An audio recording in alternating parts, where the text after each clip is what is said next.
টগবগিয়ে ফুটছে আগুনের ফুলকি, উত্তপ্ত সে লাভার লাল রঙে রঙিন হয়েছে আকাশ, তৈরি হয়েছে ঐশ্বরিক এক সৌন্দর্য। পর্বতের প্রায় 4 কিলোমিটার ফাটল দিয়ে প্রতি সেকেন্ডে উদ্গীরণ হচ্ছে 2000 ঘনমিটার লাভা। ভয়ঙ্কর এই দৃশ্য মুগ্ধ করছে পর্যটকদের, যা দেখতে তারা ভিড় করছেন দলে দলে।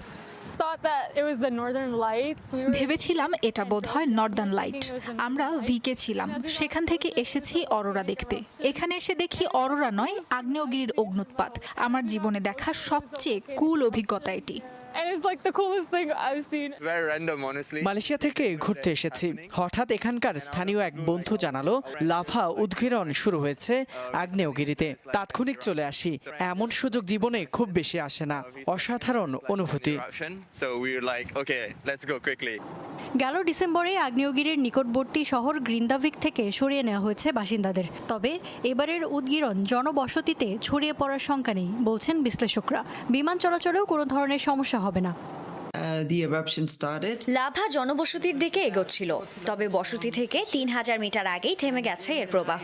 উদ্গীরণও কমতে শুরু করেছে, তাই আপাতত আতঙ্কিত বা শঙ্কিত হওয়ার কিছুই নেই।